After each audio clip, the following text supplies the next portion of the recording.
정부가 고강도 부동산 규제를 예고하고 있습니다. 이번 규제의 폭과 강도가 여느 대책 못지않게 강력할 것으로 전망되는데요. 집값이 오르면 규제가 나오고 또 잠시 주춤하다가 또다시 오르는 악순환의 고리를 끊을 수 있을지 지켜봐야겠습니다. 오늘도 여러분의 다양한 의견 저희 아침 토론으로 보내주시기 바랍니다. 100원의 이용료가 있는 유료 문자 샵 3698번으로 보내주시면 저희가 토론 중간에 소개하고 전문가들과 의견 나눠보는 시간도 갖도록 하겠습니다. 함께해 주실 전문가 소개하겠습니다.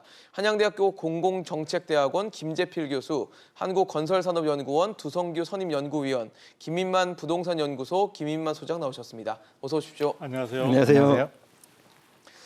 네, 오늘 이제 정부가 부동산 대책 21번째입니다. 문재인 정부 들어서 21번째 부동산 대책을 내놓을 것으로 예상이 되는데 정부가 21번째니까 굉장히 많습니다. 또다시 이렇게 부동산 규제 카드 꺼내든 배경 어디서 찾으십니까? 자, 그 배경을 살펴본다면은 지난 12.16 부동산 안정화 대책 효과와 함께 신종 코로나19 바이러스의 그 악영향으로 인해서 서울, 서초, 강남 일부 지역의 고가 아파트 가격이 하락했던 게 아니라 주춤했었습니다.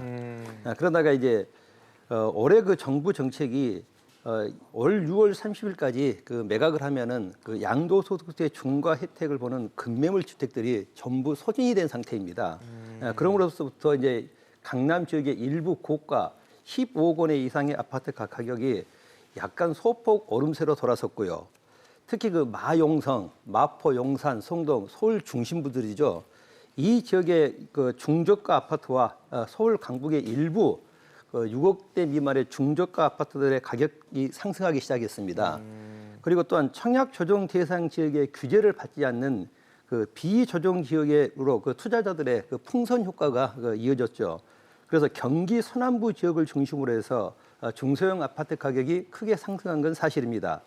그래서 이제 또한 거기에 따라서 서울 분양시장의 청약 경쟁률이 일부 단지는 100대 1이 넘을 정도로 그 광풍을 보이기 시작했었습니다. 네. 이렇게 이제 청약 그 광풍은 실물 경기가 굉장히 어려운 상황에서 버블이 우려됐기 때문에 한 발 늦었지만은 그 정부가 부동산 가격 안정화를 위해서 추가 규제 대책을 꺼낸 것이 아닌가라고 그 배경을 예측할 수 있습니다. 어떻게 박사님께서도 같은 이유로 보세요? 네, 어떠세요? 뭐 비슷합니다. 근데 제가 조금 약간 비유를 해서 하자면요. 예. 12.16 대책에 정부는 상당히 이제 기대감을 많이 갖고 있었죠. 그래서 상당히 이제 강력했고, 그렇죠. 거기다가 사실은 뜻하지 않게 1월 말부터 해서 이제 신종 코로나 사태가 발생이 되면서 그러니까요. 의외로 어떤 정부 정책 당국자로서는 원군을 얻은 것 같은 그런 느낌으로 시장이 이제 굉장히 숨죽이는 상황으로 들어갔습니다. 그래서 상당히 기대를 많이 하고 있었던 것 같은데요. 시장의 저력이 대단합니다. 그 많은 규제, 대출이라든지 세제라든지 이런 규제에도 불구하고 서울 같은 경우에 이제 사실은 마이너스라는 수치상으로도 마이너스는 하락세로 분명히 수치를 보였는데 10주 만에 이제 회복을 했거든요. 10주 만이라는 것은 과거에 우리가 9.13 대책의 지속 기간을 감안할 때 그때는 8, 9개월 이상 지속됐던 걸 감안하면은 굉장히 짧은 시간 안에 시장이 뭔가 회복세를 보인다는 점이고요. 또 정부가 생각했던 많은 아까 잘 지적을 해주셨는데 여러 가지 대출 제도라든지 이런 부분들 그리고 세제 부분과 관련해서 시장에서 효과가 오히려 비규제 지역으로 사실은 많이 확산되거나 했던 그런 부분들 그리고 정부는 서울의 어떤 마이너스 상태를 보면서 굉장히 시장을 안정시키는 본래의 목적을 달성했다고 생각을 하고 있었는데 아니 사실 수도권 나아가서는 전국적으로 어떤 이런 상승세 부분이 확산되는 그런 부분들이 이미 많이 나타나고 있었다고 볼 수 있습니다. 그래서 이제 그런 부분들이 최근에 와서는 이제 전세가 고공행진이 굉장히 장기화되는 가운데 그와 겹치면서 앞으로 시장 상황에 대한 정부의 예상 자체가 상당히 심각하다고 해서 심각성을 굉장히 인식하면서 그 부분을 더 이제 대책을 통해서 다시 한번 시장을 안정시키겠다는 건데요. 글쎄요. 네. 일단 제가 조금 더 다시 말씀드리겠습니다. 네, 사실 12.16 대책 지난해 말에 나왔던 대책 자체가 사실 현실적으로도 굉장히 강력했고 강력합니다. 사실 틈새를 거의 보이지 않을 정도로 굉장히 촘촘하게 짰던 고강도 대책이었는데 코로나19 사태가 겹치면서 말씀하신 것처럼 심리도 좀 많이 주춤해지고 이런 것들이 있었어요. 근데 다시 한 10주 만에 이렇게 원상복귀 되는 다시 상승 흐름을 보이는 것 자체가 12.16이라는 고강도 대책마저 이제 약발 다 떨어진 거 아니냐라는 얘기가 나오거든요. 소장님 보시면 어떠세요? 약발이 떨어졌다기보다는 11.6 대책의 가장 핵심이 종합부동산세 강화였거든요. 그렇죠. 근데 사실 20대 국회에서 무산이 되면서 21대 국회로 넘어왔단 말이에요. 예. 그래서 제가 볼 때는 실질적으로 11.6 대책은 국회에서 이미 무산이 돼버린 굉장히 힘이 빠진 대책이 되어버렸고요.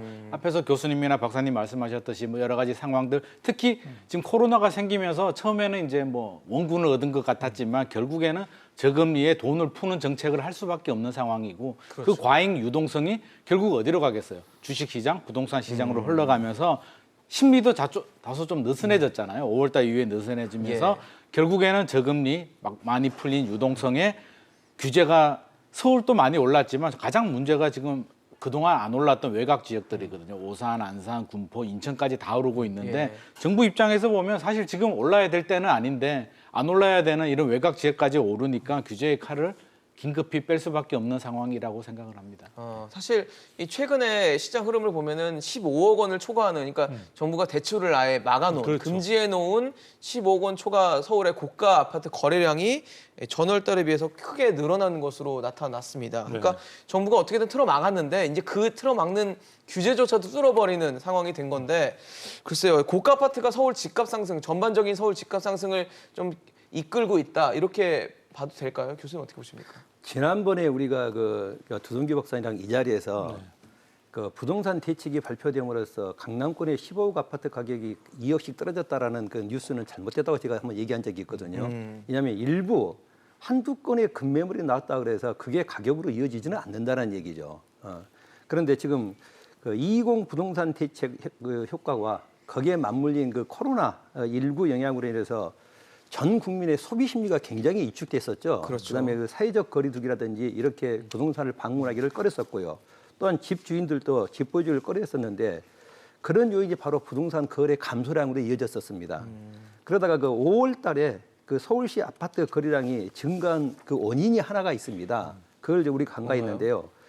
5월 30일까지 그 조정 대상 지역 내 10년 이상 그 장기 보유한 그 다주택자의 한시적 그 양도세 중과 면제라는 제도가 있었죠.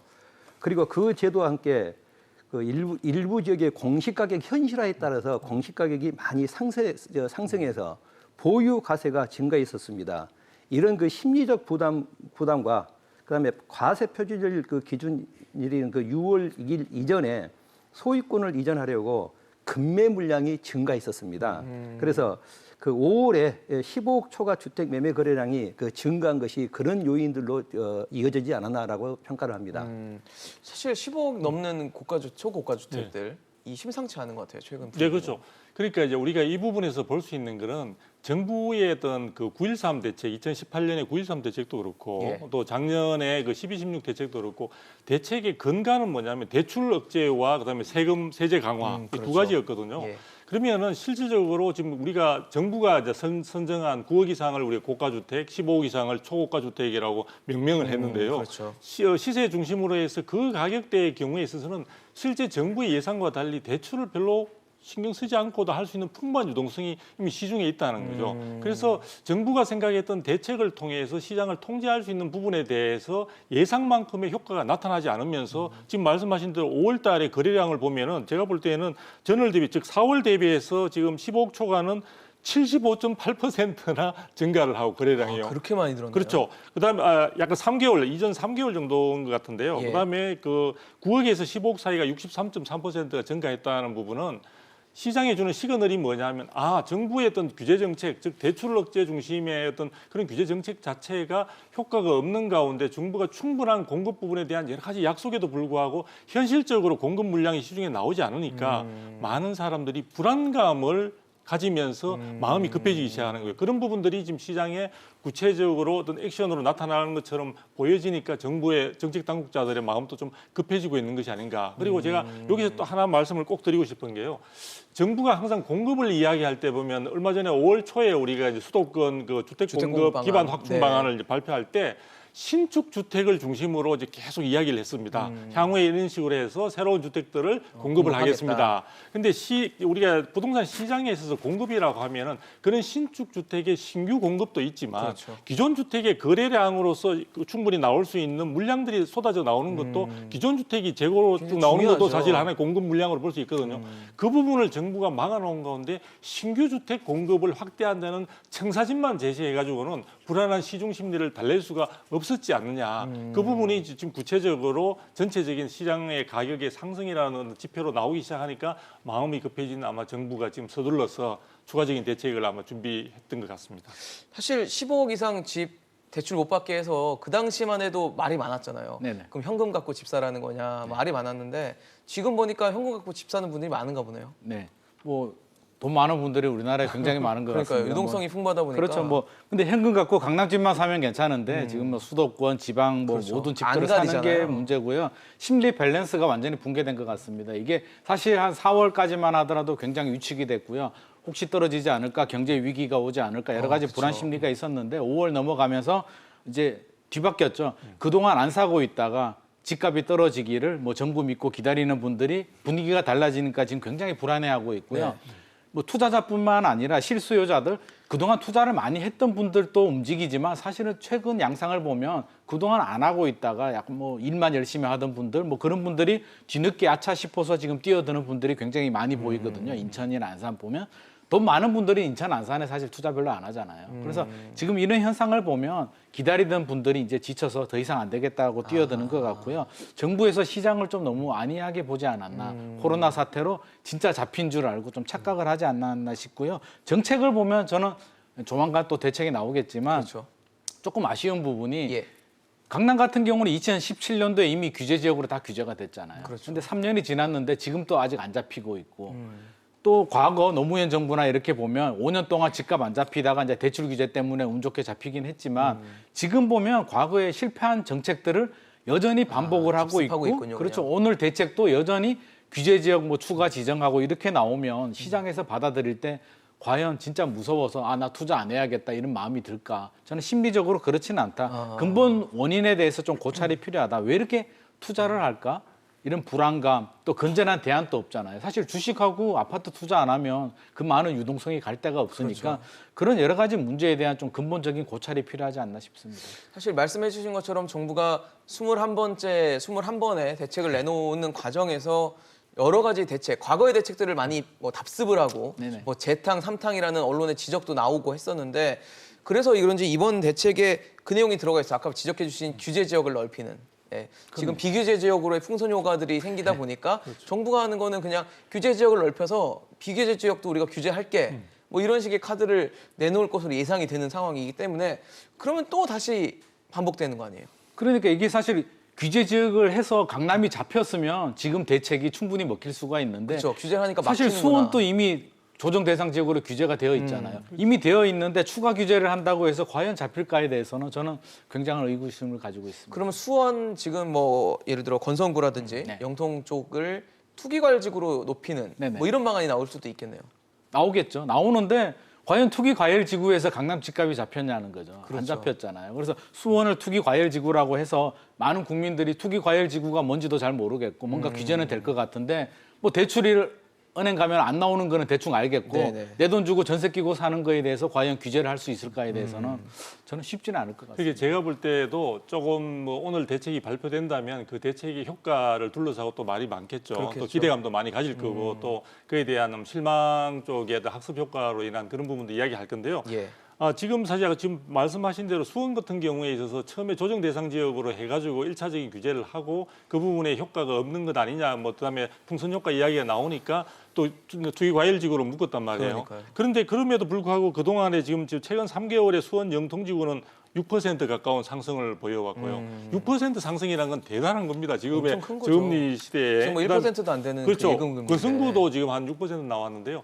이렇게 가격이 상승했다는 것 자체는 결국은 투기 과열지구 지정이라는 자체의 핵심 내용이 보면은 결국은 세제 문제하고 대출 억제 부분이거든요. 그렇죠. 그 부분이 시장에서 효과가 없는 것이 이미 검증이 많이 되었는데 이번에 오늘 또 대책을 통해서 그 적용 지역, 즉 조정 대상 지역을 신규로 하고 추가로 지정을 하고 그다음에 그 기존에 조정 대상 지역은 투기 과열 지구로 강도를 높이는 것 자체가 과연 우리가 정책 효과로서 기대할 수 있겠는가? 그리고 많은 시장에는 어떤 생각들이 있냐면 그렇게 지정을 하고 규제를 하더라도 강남을 비롯해서 서울 시내 같은 경우도 계속 가격이 오르더라. 그러니까 정부 정책만 믿고 내가 내 집 마련의 어떤 계획들을 막연히 기다릴 것이 아니라 보다 적극적인 행동을 해야 되겠다는 조국 심리와 함께 학습 효과가 분명히 적용이 되고 있는 것 같아요. 그래서 정부는 대책을 내어놓은 것으로서 충분히 할 게 아니라 지금 2달마다 한 번씩 나오는 이 대책의 어떤 성과에 너무 많은 정책적인 어떤 기대감과 비중을 두는 것은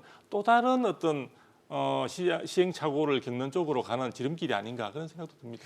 사실 지금 제가 네. 15억 아파트 전면 대출 금지에 대해서 한번 제가 말씀을 드리겠습니다. 제가 지금 이런 얘기를 하면은 일부 투자자들에게는 제가 비난을 받을 수도 있는 그런 상황인데요. 정부에서는 원론적인 15억 이상의 대출 금지 그랬는데 사실상 그렇지 않습니다. 저도 이렇게 부동산의 투자의 전문가로서 본다면은 15억 이상의 은행 대출, 은행에서는 대출이 안 됩니다. 근데 요즘 흔히 많이 하고 있는 P2P 대출이 있죠. 네. 전혀 대출의 규제가 아닙니다. 즉 15억 이상의 아파트 같은 경우에는 13억까지 대출이 가능하고 잔금을 치른 이후에 바로 13억의 전세를 줄 수 있습니다. 그런 것들을 정부에서는 파악을 하지 못한다는 얘기죠. 그런 문제들이 아파트 가격을 끌어올리는 요인들이고 그래서 좀 더 현실적이고 그리고 어느 특정 지역만 하면은 빠져나갈 구멍을 준다는 얘기죠. 예. 그래서 이렇게 소극적이고 소규모적이 아니라 그러니까 핀셋 규제가 아니라 전 국토를 광역적으로 관리할 필요가 있다고 저는 생각을 합니다. 사실 말씀을 해주신 것처럼 과거 사례에서 이렇게 조이고 압박을 했더니 집값이 잡히더라. 라는 시그널을 보여줬다면 이번에 또 같은 시그널을 보내주면은 잡힐 것이라는 기대감이 생길 것 같은데 그렇죠. 과거 사례가 없다 보니까 이게 해봤자 소용이 없다라는 생각이 들고 그래도 투자할 거야라는 사람들이 많은 것 같아요. 그래서 지금 6953님 문자 같은 경우도 투기한 후에 손해가 보는 사례가 발생해도 투기를 할까요? 아파트 투기는 무조건 돈을 버는 게 문제라는 얘기를 해주시거든요. 그러니까 무조건 아파트를 투자하면은 지금 이자를 조금 더 내더라도 돈을 더 버니까 내가 이걸 투자하겠다는 거거든요. 이거 어떻게 투자자 막을까요? 심리는 아주 단순하거든요. 돈이 되니까 투자하는 거고요. 그렇죠. 손해 보고 싶은 사람은 전혀 없습니다. 투자해서 돈이 안 남을 것 같았으면 하라 그래도 안 하거든요. 그렇죠. 우리 과거에 2012년도라든지 경험했잖아요. 예. 박근혜 정부에서 그렇게 규제를 풀어줘도 집을 안 샀단 말이에요. 왜? 더 떨어질 것 같으니까 돈을 못 벌 것 같으니까. 그렇죠. 근데 지금은 그 심리 자체가 투자만 하면 최근 7년간 일단 금정이 됐잖아요. 그렇죠. 무조건 올랐다. 사실 무조건이란 건 없어요. 이게 떨어질 때 되면 떨어질 수도 그렇죠. 있는데 지금 그 심리가 굉장히 위험한 상황이고 경제 불확실성도 굉장히 큰데 저는 교수님 말씀하신 것처럼 광역적 규제에는 저는 전적으로 공감하는 부분이고요. 단지 아쉬운 점은 이번 문재인 정부에서 타겟을 가격에 정했단 말이에요. 9억, 15억 이런 식으로 정했는데 저는 이런 가격 기준보다는 주택 수요에 따라서 광역적으로 규제를 하되 무주택자나 실수요 1주택자들 있잖아요. 2년 거주, 3년 보유한 예. 실수요자들이 갈아타는 집에 대해서는 과감하게 규제를 풀어주고 단 그 외의 대상에 대해서는 저는 강력한 규제를 하는 것이 소위 말해서 실수요자들은 취득도 쉽고 보유도 편하게 해주고 다주택자들 2주택 이상은 취득도 어렵고 보유도 굉장히 어렵게. 힘들게 해줘야 되는데 가격의 기준을 맞추다 보니까 그러면 9억, 15억 아파트 아니면 괜찮냐? 지금 가장 피해 보는 것이 사실 서민들인데 맞아요. 안산, 인천에 3억, 4억, 5억 아파트들이 막 오른단 말이에요. 네. 이런 아파트들이 사실은 보호가 돼야 되는데 맞죠. 강남 30억짜리 아파트 오르는 게 배는 좀 아프지만 다수의 시장의 수요자들은 그냥 강 건너 불구경 그들만의 리그란 말이에요. 근데 3억, 6억짜리 아파트가 오르면 굉장히 아프거든요. 그래서 그런 부분에 대한 좀 근본적인 고찰이 필요할 것 같습니다.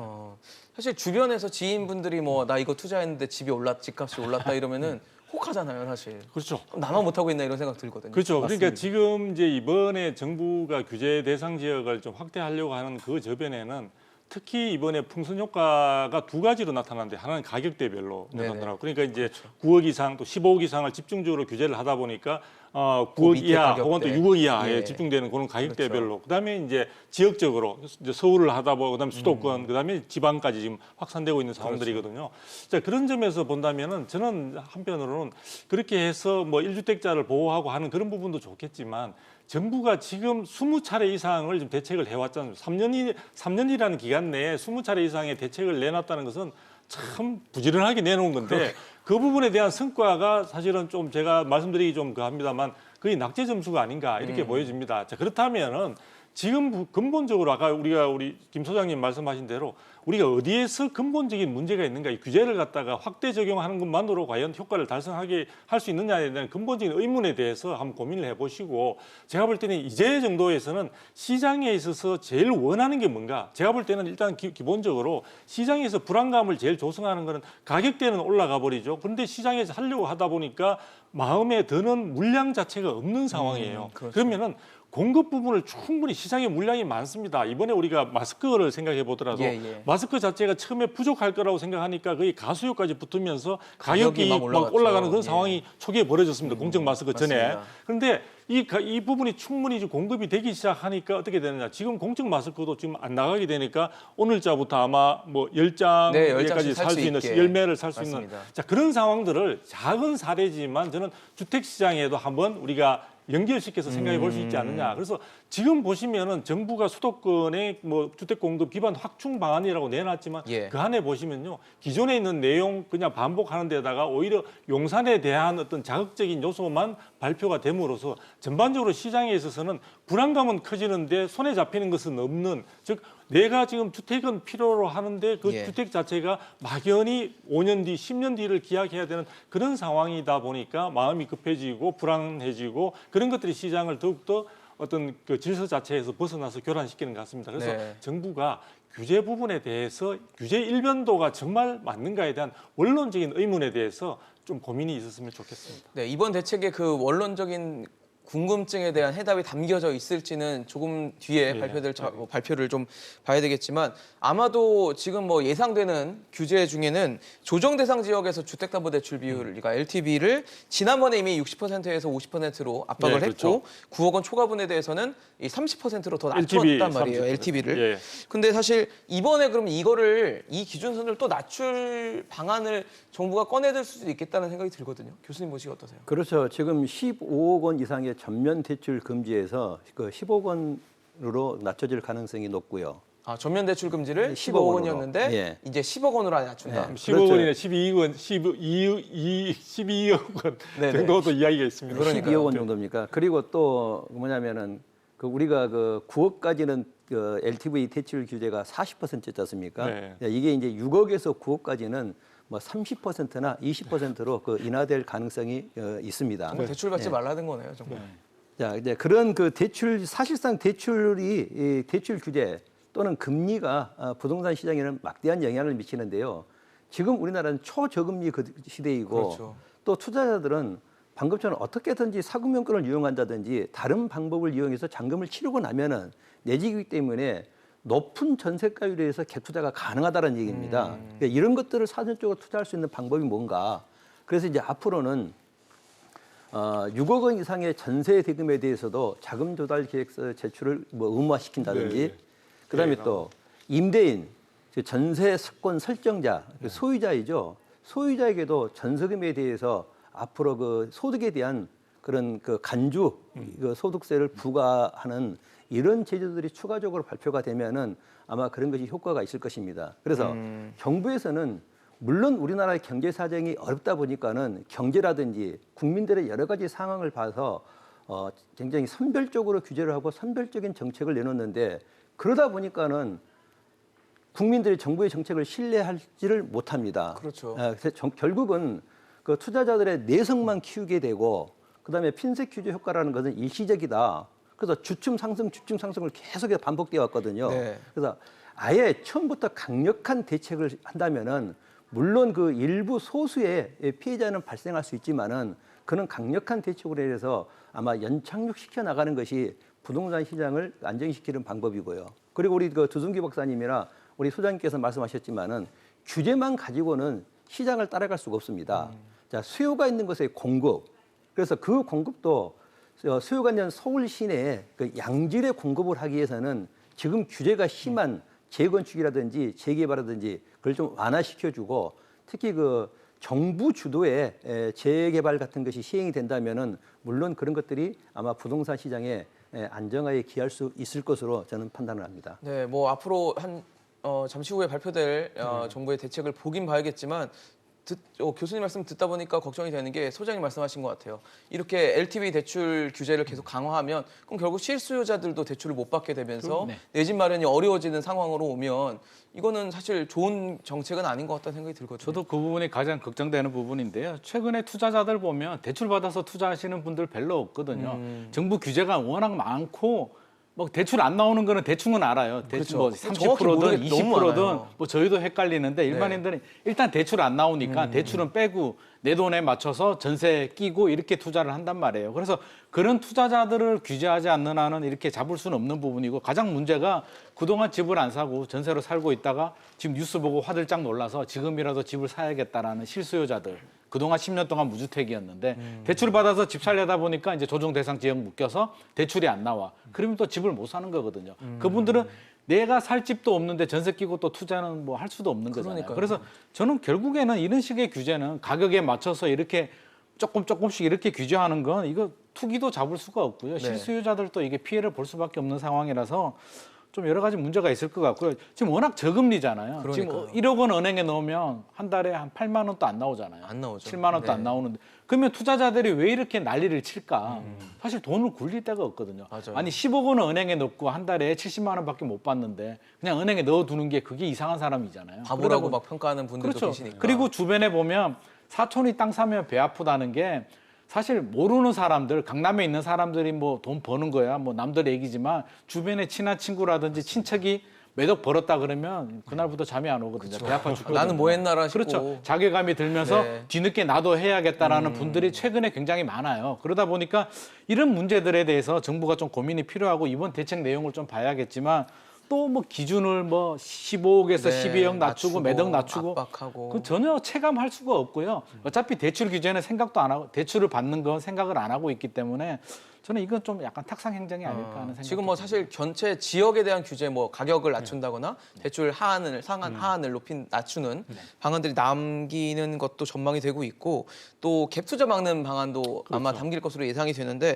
이게 실효성이 있을까 싶어요. 요즘에 전세가는 많이 올라서 매매가랑 차이가 별로 없는데 뭐 대책 내놓는다 그래서 사람들이 안 할까 네. 이런 생각 들거든요. 아니 이제 전세입자에 대해서도 뭐 전세를 들어가는 경우에도 갭 투자 부분에 대한 것을 이제 투자 성격을 갖다가 뭐 제거하기 위해서 이제 실제 거주를 갖다 요건으로 한다든지 네네. 뭐 그런 이야기도 나오고 있는데요.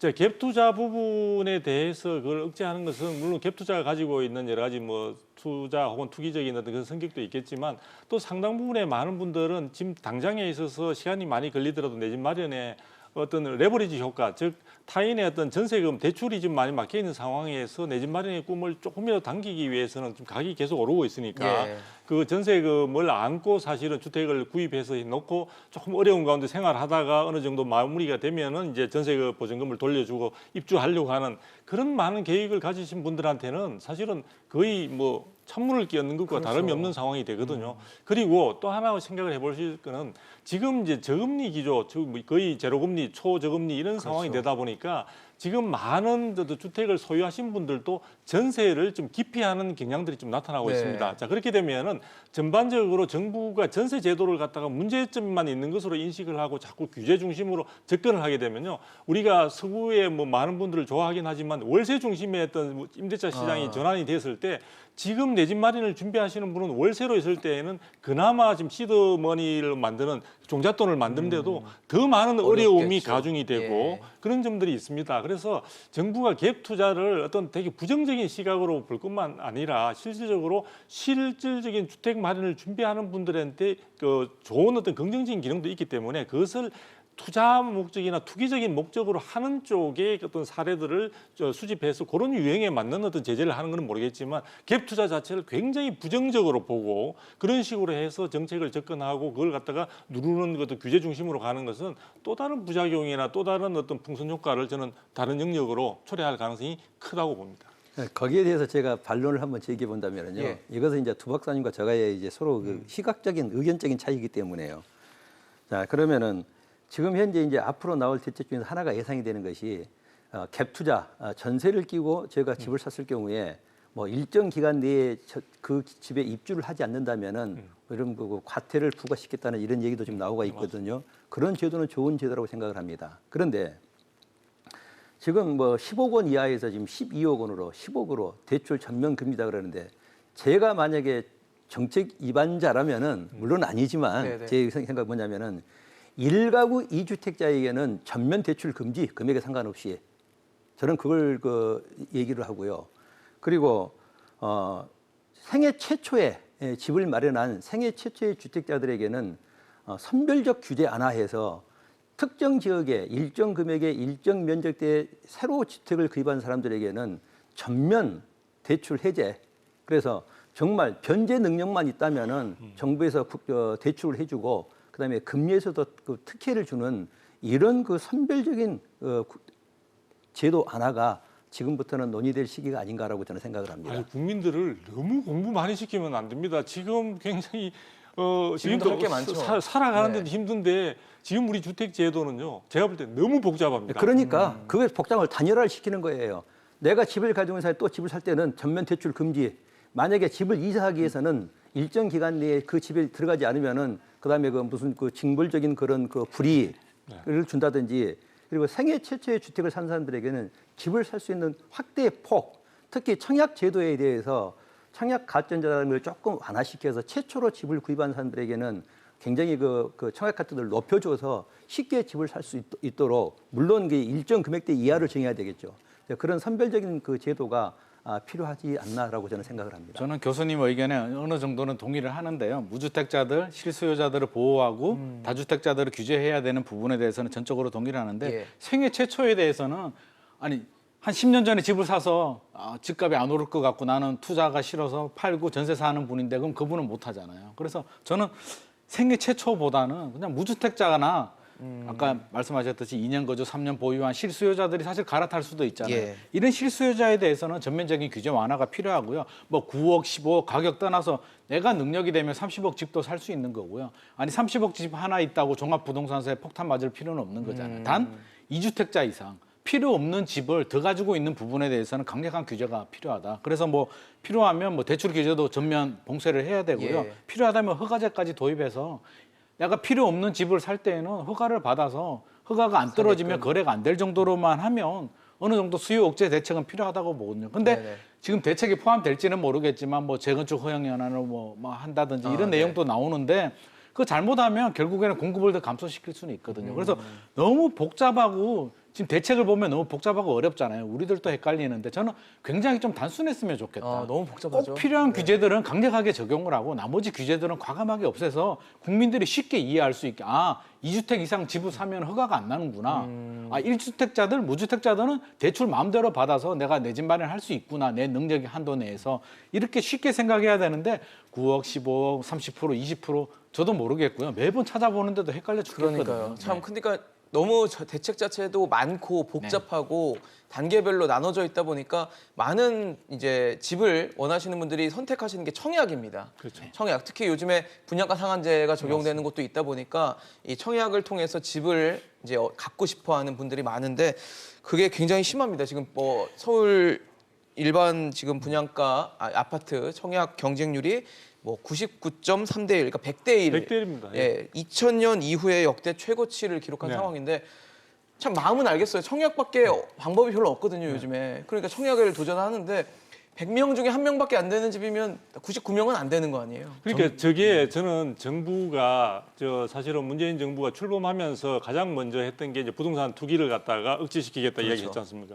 아니 분양가 상한제를 통해 가지고 저거는 사실 청약 시장은 완전 지금 투기장화 지금 만들어 놓은 거예요. 아니 왜 경쟁률이 100대 1까지 갑니까? 이전에 그런 상황이 아니었는데 이래 된 것은 결과적으로 본다면 저기에 막대한 어떤 투자로 인해서 생겨날 수 있는 이익들. 그러니까 예를 들어 시세 대비해서 분양가가 너무 차이 나다 보니까 그것을 갖다가 당첨되는 사람이 독식하는 그런 구조로 돼 있지 않습니까? 그러니까 그거는 제가 볼 때는 잘못됐다는 거죠. 그러니까 분양가 상한제를 통해서 서민들에게 저렴한 주택을 공급하겠다는 거는 좋은데요. 저렴한 그 자체가 시세와의 차이가 지나치게 크다 보니까 그것으로 인해서 누가 보더라도 저것으로서는 일확천금의 어떤 기회를 얻는 상황이 되는데 오죽하면 시장에서 로또라는 말이 나왔겠습니까? 그죠? 그럼에도 불구하고 그것을 오히려 지금 더 정부는 강화시키는 쪽으로 가고 있다 이거죠. 예전에 예를 들어 공공택지에 적용할 때는 그나마 이해를 했는데 지금 민간택지까지 적용 시기가 좀 지연되어 있긴 하지만 6월 말 7월부터 하면 적용이 되니까. 예. 지금 현장 서울 정부청사, 정부 서울청사에서 김현미 국토부 장관 그리고 정부 인사들이 정부 발표를 하려고 예정을 하고 있습니다. 현장으로 한번 가보겠습니다. 기획재정부 제1차관 손병두 금융위원회 부위원장이 간단한 질의응답을 갖도록 하겠습니다. 그럼 김현미 국토교통부 장관의 브리핑이 있겠습니다.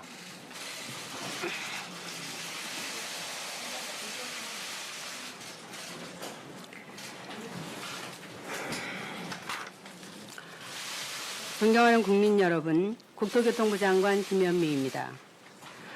코로나19 사태로 모두가 힘들고 어려운 시기입니다. 아무쪼록 사회적 거리두기로 건강하시기를 기원합니다. 최근 주택시장에 이상 기류가 감지되고 있습니다. 이에 정부는 관계부처 간의 논의와 경제부총리 주재 관계장관 회의를 거쳐 주택시장 안정을 위한 관리 방안을 마련하게 되었음을 보고드립니다. 먼저 현 주택시장 상황에 대해 설명드리겠습니다. 역대 최저 수준의 금리와 급격히 증가하는 유동자금이 주택시장으로 재유입되면서 서울 및 수도권, 일부 지방에서 과열 현상이 다시 나타나고 있습니다. 이러한 현상에는 몇 가지 특징이 있습니다. 최근 수도권의 주택 거래량이 전년 대비 2배 가까이 증가하고 있는데 특히 법인들의 매수 비중이 큰 폭으로 증가하고 있습니다. 전국적으로 법인이 매수한 아파트의 비중은 2017년 1%에서 현재 6.6%까지 늘었습니다. 대출, 세제 등 규제를 우회할 수 있다는 점을 악용한 것으로 보입니다. 또한 갭 투자도 확대되고 있습니다. 서울 강남권의 경우 갭 투자 비중이 약 72%까지 기록하고 있는데 이는 연초에 비해 15%포인트 상승한 수치입니다. 서울의 고가주택 및 재건축 주택의 상승 압력도 여전히 큽니다. 서울에서 30년 넘은 재건축 아파트의 일부가 안전진단을 통과하면서 그 일대 지역의 호가 상승이 지속되고 있습니다. 또한 몇몇 공적 개발 호재의 기대감이 시장의 불안 요인으로 작용하고 있습니다. 이에 정부는 늘어난 유동성이 주택시장에 대한 투기 수요로 연결되지 않도록 불안 요인을 해소하고 실수요자가 피해를 입지 않도록 주택시장 과열 요인을 차단하는 조치를 마련하였습니다. 이번 관리 방안은 다음 5가지 방안에 중점을 두었습니다. 첫째, 비규제 지역에 집중되는 투기 수요의 유입을 차단하기 위해서 규제 지역을 확대 지정하였습니다. 둘째, 개발 호재로 인하여 상승이 우려되는 지역을 토지거래 허가 구역으로 지정하겠습니다.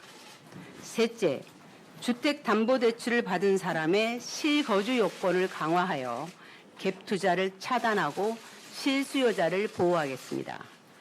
넷째, 재건축 안전진단의 투명성과 공정성을 높이고 조합원의 분양 요건을 강화하겠습니다. 다섯째, 법인 관련 대출 세제를 정비하여 법인을 통한 투기를 차단하겠습니다.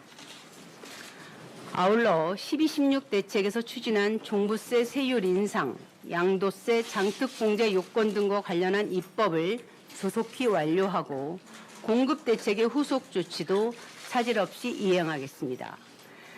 이제 주택시장 안정을 위한 관리 방안의 주요 내용을 말씀드리겠습니다. 과열 지역의 투기 수요의 유입을 차단하기 위해 조정 대상 지역과 투기 과열 지구를 확대 지정하겠습니다. 최근 집값 상승이 지속되고 있는 경기, 인천, 대전, 청주 등 일부 지역을 제외한 전 지역을 조정 대상 지역으로 지정합니다. 아울러 과열이 심각한 경기 10개 지역, 인천 3개 지역, 대전 4개 지역을 투기 과열 지구로 지정하겠습니다. 둘째, 잠실 마이스 개발 사업, 영동대로 복합 개발 사업 부지 및 영향권 일대에 대해 토지거래 허가 구역 지정을 추진하겠습니다. 오늘 오후 서울시 심의가 개최될 예정입니다. 자세한 사항은 서울시의 별도 보도자료를 참고해 주시기 바랍니다. 셋째, 시장 거래 질서 조사 체계를 강화하겠습니다. 서울시내 개발 사업을 중심으로 상시 기획 조사를 통해 편법 증여, 대출 위반, 실거래 허위 신고 등을 적발할 계획입니다. 아울러 자금 조달 계획서 제출 대상을 규제 지역 내 모든 주택을 취득하는 경우로 확대하고 특히 투기 과열 지구는 자금 조달 계획서와 함께 증빙 자료도 제출토록 하겠습니다. 넷째, 갭투자 방지를 위해 주택담보대출 및 전세자금 대출 규제를 강화하겠습니다. 앞으로 규제 지역에서 주택담보대출을 받으려면 주택 가액, 무주택자 여부와 관계없이 6개월 내에 기존 주택을 처분하고 신규 주택에 전입하여야 합니다. 또한 기존 9.13 대책과 12.16 대책에서 부여한 거주 요건 준수 여부도 철저히 점검하겠습니다. 실거주 의무가 없었던 보금자리론도 대출을 받은 날로부터 3개월 이내에 전입, 1년 이상 실거주로 강화합니다. 아울러 투기 지역 및 투기 과열 지구에서 시가 3억 원 초과 아파트를 구입하는 경우 전세자금 대출 보증을 제한하고 전세자금 대출 보증을 받고 시가 3억 원 초과 아파트를 구입하면 전세자금 대출은 즉시 회수됩니다. 1주택자에 대한 전세자금 대출 보증 한도는 공적 보증기관은 동일하게 2억 원으로 제한하고 사적 보증기관도 한도를 인하토록 요청하여 전세자금 대출로 인한 유동성의 유입을 차단하겠습니다. 다음으로 재건축 안전진단의 투명성과 공정성을 강화하겠습니다. 1차 안전진단 기관의 선정과 관리, 2차 안전진단 의뢰를 시도가 직접 담당하도록 하고 안전진단 보고서를 부실하게 작성할 경우 과태료 2천만 원을 부과하는 한편 허위 부실 작성이 적발되면 1년간 안전진단 입찰을 제한하겠습니다. 또한 현장 조사를 의무화하여 안전진단이 내실 있게 진행되도록 하겠습니다. 둘째, 수도권 투기 과열 지구의 재건축에서는 조합원 분양 신청 시점까지 2년 이상 거주한 조합원에게만 분양 신청을 허용하겠습니다. 조합원 거주 요건은 관련법 개정 이후 최초 조합 설립인가 신청 사업부터 적용할 예정입니다. 셋째, 재건축 부담금을 본격 징수하겠습니다.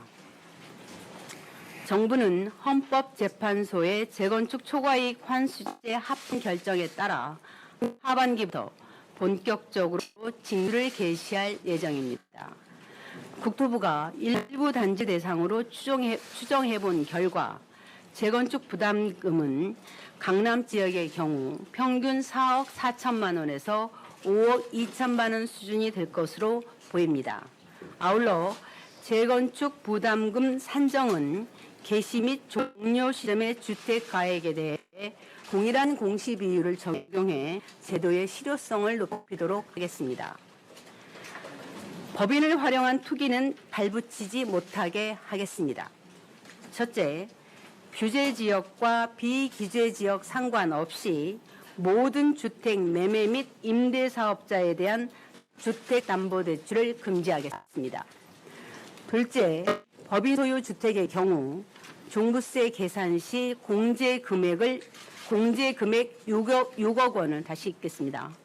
법인 소유 주택의 경우 종부세 계산 시 공제 금액 6억 원을 적용하지 않고 종부세 최고 세율인 3에서 4%를 적용하도록 하겠습니다. 아울러 법인이 임대주택을 등록할 경우에는 개인과 같이 종부세 합산과세를 실시하겠습니다. 법인이 취득한 주택을 양도하는 경우 적용하는 양도소득 추가과세 세율을 현행 10%에서 20%로 인상하고 장기등록 임대주택도 추가 세율을 적용토록 하겠습니다. 셋째, 부동산 매매업도 부동산 중개업, 분양업 등과 같이 법정 업종으로 관리하여 설립 요건, 의무사항 등을 체계적으로 관리하겠습니다. 넷째, 법인 거래에 대한 조사를 강화하겠습니다. 최근 주택시장이 과열된 지역의 법인 거래를 대상으로 특별조사를 추진하고 자금 조달 계획서 제출을 의무화하겠습니다. 다음으로 지난 12.16 대책의 후속 조치를 완료하겠습니다. 20대 국회 만료로 제도화되지 못한 종부세 세율 인상 및 세부담 상한 상향, 민간 택지 분양가 상한제 주택의 거주 의무 기간 부여 등 법 개정 사항은 하반기 중 신속히 마무리될 수 있도록 하겠습니다. 또한 지난 5월에 발표한 수도권 주택 공급 기반 강화의 후속 조치도 본격 이행하겠습니다. 공공재개발은 연내 사업지 선정 공모를 9월 중 실시할 계획입니다. 용산 정비창을 통한 도심 내 공공주택 공급도 공기업 예비타당성 조사 등이 차질 없이 진행 중입니다. 준공업지역 공모, 공공참여 가로주택 정비사업 등도 계획대로 8, 9월에 관련 공모를 진행할 예정입니다.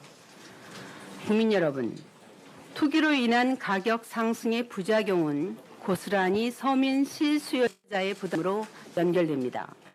정부는 앞으로도 서민들의 내 집 마련 기회를 확대하고 주택시장의 안정적인 관리를 위해 최선을 다하겠습니다.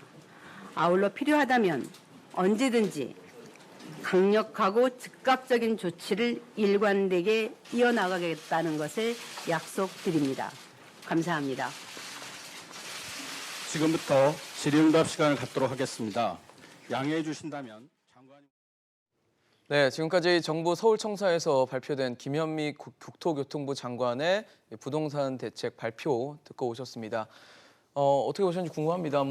저희가 예상했던 시장 규제, 투기과열지구나 조정 대상 지역에 대한 확대, 또 갭 투자 규제도 포함이 됐고요. 또 재건축 관련된 규제와 또 법인을 활용한 투기까지도 막아내겠다라는 얘기가 담겼습니다.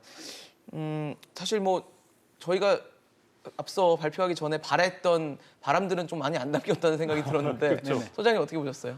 저희가 바람을 한 건 지금 당기기는 힘들 것 같고요. 네.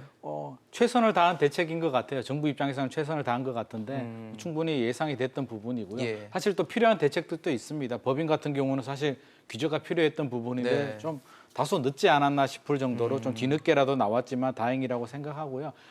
재건축 안전진단 같은 경우는 이제 거의 원천 봉쇄를 하겠다, 시도가 관리하겠다는 거니까 그러니까요. 거의 많이 하겠다는 건데 허용연한은 나오지 않았네요. 네. 그래서 허용연한 늘리는 건 나오지 않았는데 안전진단으로 묶어버리겠다, 안전진단을 안 해주겠다는 의미 같고요.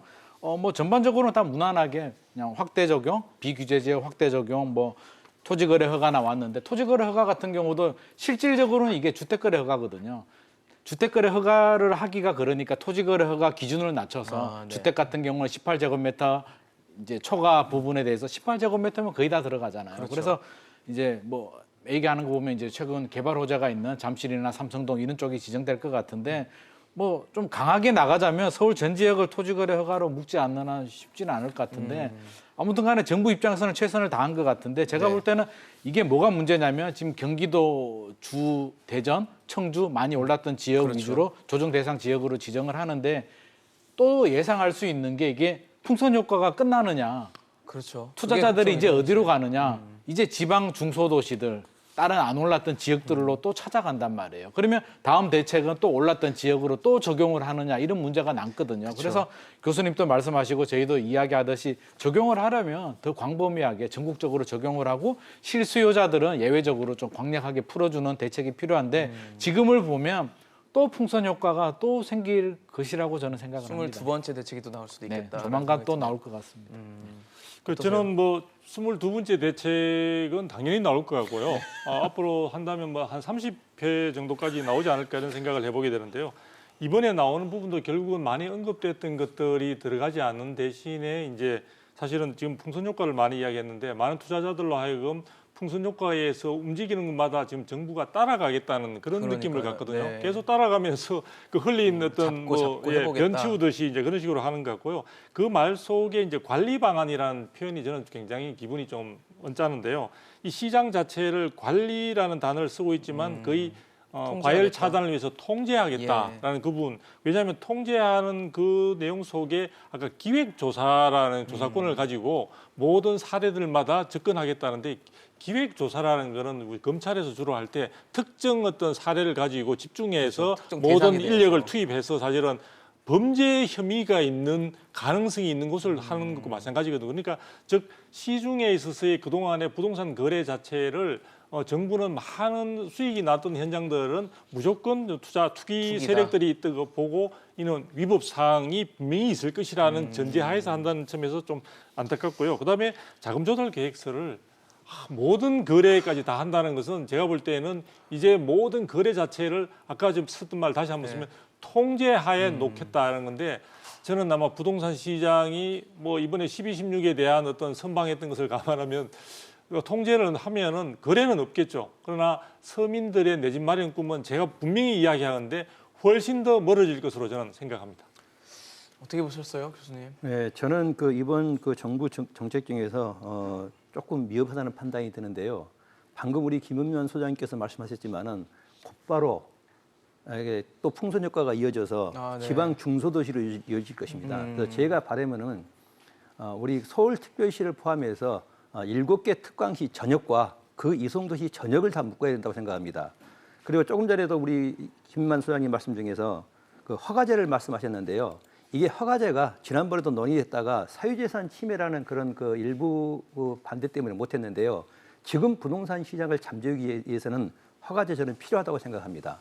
그래서 이 경부축으로 인해서 서울 서남부권 일대와 그다음에 7개 특광시 전역을 저는 그 대상 지역으로 해야지 그렇지 않으면은 바로 또 주춤했다가 또 22번째 계획이 근간에 발표될 것으로 예상을 하는데요. 특히 이번에 그 담보대출 강화에 대해서 기존 주택을 6개월 이내에 처분하는 것 같은 경우는 조금 과하지 않나라고 저는 생각을 들고 나머지는 보편적으로 정부에서는 심도 있게 발표를 했지만은 지금 부동산 대책을 잠재우기에는 다소 미흡하다. 그래서 광역적, 그 전폭적인 그런 규제가 필요하지 이런 것들이 저는 그렇게 생각이 듭니다. 네.